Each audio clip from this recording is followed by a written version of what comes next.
Indeks Adimisarmu. Cara seseorang berbicara menunjukkan pikirannya. Assalamualaikum warahmatullahi wabarakatuh. Salam Om Swastiastu, Namo Buddhaya, dan salam kebajikan. Kami dari kelompok 1 ingin membuat sebuah video untuk memenuhi tugas akhir kami, yaitu hukum tindak pidana khusus yang diampu langsung oleh Bapak Tri Imamun dan SHMH.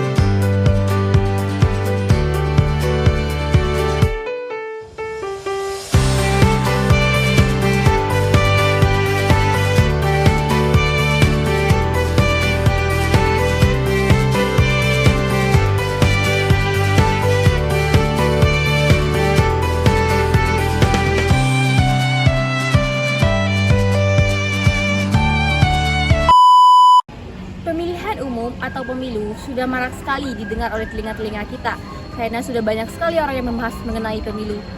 Nah, apa sih itu pemilu? Berdasarkan pasal 1 angka 1 Undang-Undang Nomor 7 Tahun 2023 tentang penetapan pengganti peraturan pemerintah pengganti Undang-Undang Nomor 1 Tahun 2022 tentang perubahan atas Undang-Undang Nomor 7 Tahun 2017 tentang pemilu.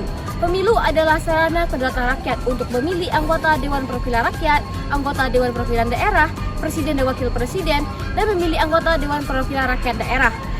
Mengutip dari salah satu ahli hukum yaitu Samsudin Haris, ia juga mendefinisikan mengenai pemilu. Nah, apa sih menurut dia pemilu itu?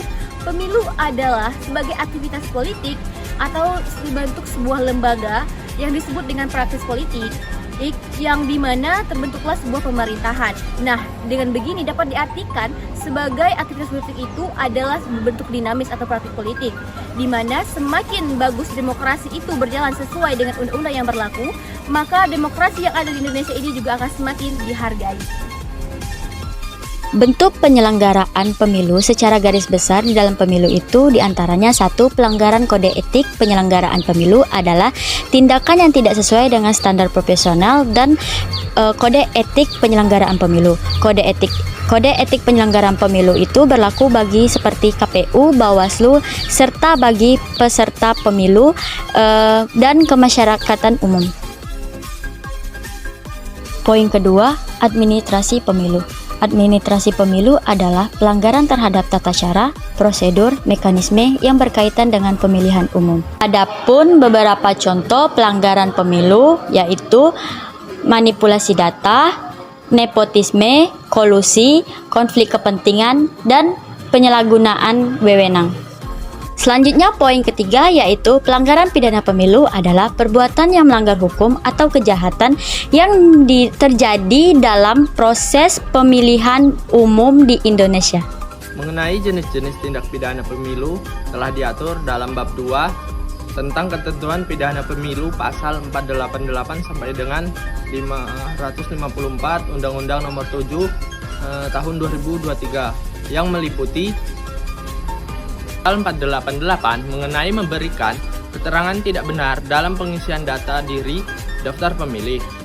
Pasal 290 mengenai kepala desa yang melakukan tindakan menguntungkan atau merugikan peserta pemilu. Pasal 491 mengenai orang yang mengacaukan atau menghalangi atau mengganggu jalannya kampanye pemilu. Yang selanjutnya nomor 4 pasal 492 mengenai orang yang melakukan kampanye pemilu di luar jadwal yang telah ditetapkan KPU. Nomor 5 pasal 493 mengenai pelaksanaan kampanye pemilu yang melakukan pelanggaran kampanye. Selanjutnya nomor 6 pasal 496 dan pasal 497 mengenai memberikan keterangan tidak benar dalam laporan dana kampanye pemilu. Pasal 510 mengenai menyebabkan orang lain kehilangan hak pilihnya. Selanjutnya nomor 8 pasal 514 mengenai menetapkan jumlah surat suara yang dicetak melebihi jumlah yang ditentukan. Selanjutnya pasal 516 mengenai memberikan suara lebih dari satu kali. Nah, Pak RT, tujuan saya nih ngajak Bapak RT ngumpul berdua ngomong nih, ini nih bakalan ado datang pemilihan umum lah. Nah, itu bakalan diadoin bulan 11 nih kan. Nah, jadi itu ado pakai caleg yang bakalan ke sini. Nah, biasa lah kan, tahu lah kan, masuk tujuannya kayak mana kan caleg tuh. Nah, jadi Bapak kaget kami serahkan lah data pribadi. Kalau emang dia minta data pribadinya kan, Bapak carikan lah uang apa kepalanya, semua orangnya Bapak kumpulin. Nah, cak mana menurut Bapak kayak kami usulkan lagi ya. Siap Bu, siap. Kita tunggu berdatangnya dah. Siap Bu. Enggak Bu, rumahnya Bu. Iya, Bu. Ayo kita masuk. Assalamualaikum. Waalaikumsalam. Sehat Bu. Sehat Pak. Siap Pak. Rokok aja dong.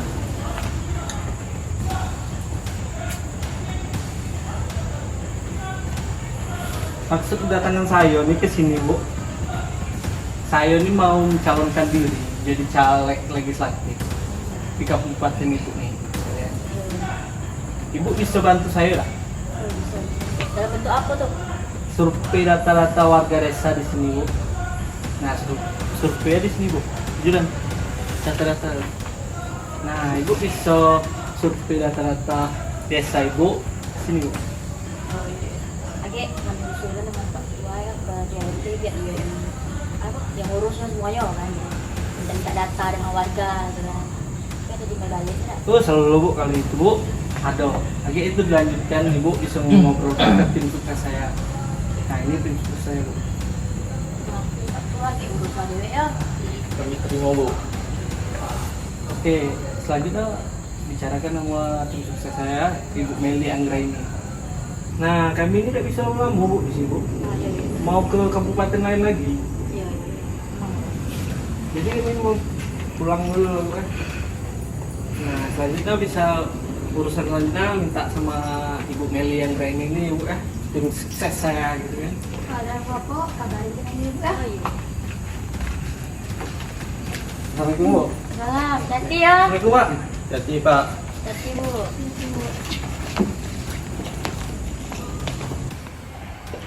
Nah, Bapak lah dengan bebek kan, caleg tadi ngomong apa dah, dia tuh minta tolong dengan kita untuk pemilihan dia kan, untuk milih dia lah jatuhnya gitu kan. Nah, jadi Bapak, aku lah ngasih brosur tadi dah, Bapak itu rangkumlah warga-warga berapa data warganya yang anak Bapak urus, nah aja ada lagi kan komisi dari itu. Iya Bu.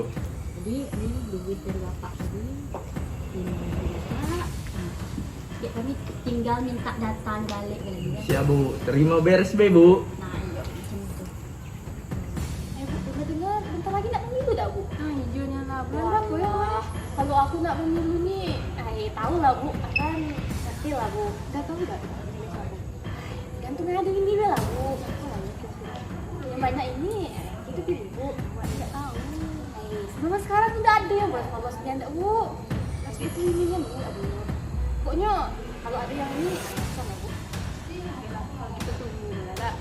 Kalau syukur kayaknya belum ada yang datang. Kita lah, Bu. Kayaknya kita tunggu banyak tahu.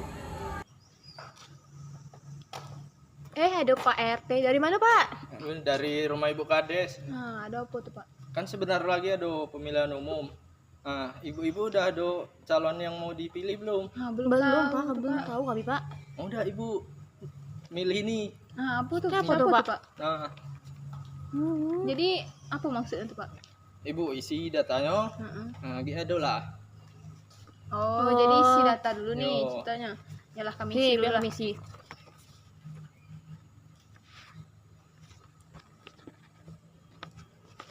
Nah, ini nih dari siapa namanya, Pak? Aduh itu Bapak itu. Jadi, ini nanti kami pilih lah pas Yo. hari itu. Yo. Nah, Oh, siap-siap, Pak. Ya, mana tuh, Pak? Lagi kami pilih nanti. nah ini ada dari Bapak itu. Oke. Tolong dipilih. Ayo, aman lah tuh, Ini Pak. go. Wah, terima kasih banyak ya. Oke. Makasih. Mari. Iya, Pak. Nah, dari cuplikan tadi, kalian tahu nggak sih itu contoh dari perbuatan apa sih? Nah, dari cuplikan tadi merupakan contoh perbuatan dari money politik atau politik uang. Apa sih money politik? Money politik atau politik uang merupakan suatu praktik yang dimana uang atau beberapa barang itu diberikan kepada seseorang pemilih atau para pihak tertentu yang bertujuan agar mereka mempengaruhi mereka untuk memberikan suaranya kepada suatu kandidat pada hari pemilihan nanti. Nah, contohnya itu dari cuplikan tadi nih, yang dimana ada seorang calon legislatif yang memberikan sejumlah uang sebesar 200.000 kepada seorang pemilih yang berada di wilayah konstituennya, yang dimana dengan harapan agar mereka memberikan suaranya kepada kandidat calon legislatif tersebut pada hari pemilihan nanti. Nah, perbuatan tersebutlah yang disebut sebagai money politik atau politik uang. Nah, untuk perbuatan money politik atau politik uang tersebut itu termasuk dalam bentuk perbuatan korupsi dan bertentangan dengan prinsip demokrasi pada pemilihan dikarenakan telah mengganggu proses pemilihan yang adil dan jujur. Di Indonesia, tindakan money politik diatur dalam beberapa pasal di undang-undang. Secara jelas pada pasal 280 ayat 1 huruf J Undang-Undang Nomor 7 Tahun 2023 secara tegas mengatakan bahwa menjanjikan atau memberikan uang atau materi lainnya kepada peserta kampanye pemilu adalah bentuk dari pelanggaran pemilu. Selanjutnya, pada pasal 515, setiap orang yang dengan sengaja pada saat pemungutan suara menjanjikan atau memberikan uang atau materi lainnya kepada pemilih untuk mempengaruhi pemilih agar memilih calon tertentu atau tidak memilih calon tertentu diancam dengan pidana penjara paling lama 3 tahun dan denda paling banyak 36 juta rupiah. Selanjutnya, pada pasal 523 ayat 1, setiap orang dengan sengaja pada masa tenang menjanjikan atau memberikan uang atau materi lainnya kepada pemilih untuk tidak menggunakan hak pilihnya atau menggunakan hak pilihnya dengan cara tertentu diancam dengan pidana penjara paling lama 2 tahun dan denda paling banyak 24 juta rupiah. Adapun faktor-faktor penyebab terjadinya politik uang yaitu pertama, keterbatasan ekonomi. Kemiskinan, hal ini membuat masyarakat berpikir secara rasional untuk mencari dan mendapatkan sejumlah keuntungan. Kedua, faktor rendahnya pendidikan.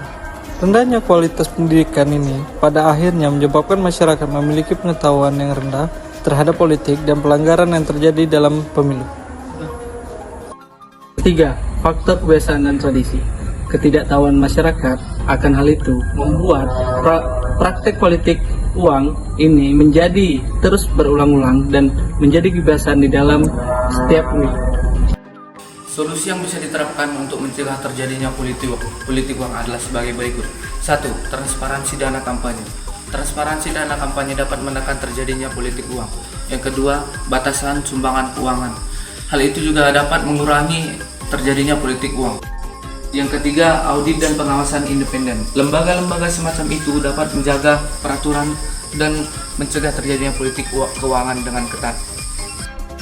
Keempat, pendidikan politik dan kesadaran masyarakat. Dengan meningkatkan kesadaran masyarakat dalam terjadinya politik uang dapat mengurangi dan meredam terjadinya politik uang tersebut. Yang kelima, hukuman yang tegas. Hukuman yang tegas dapat menakutkan bagi para pengguna politik uang dan dapat meredam terjadinya politik uang juga. Yang keenam dan terakhir, partisipasi publik dalam pengambilan keputusan. Partisipasi publik dalam mengambil keputusan dapat mengurangi politik uang karena dapat mendorong kesadaran masyarakat dengan penuh. Sekian pemaparan materi dari kelompok kami. Bangsa yang makmur adalah mereka yang menjunjung tinggi keadilan. Salam demokrasi.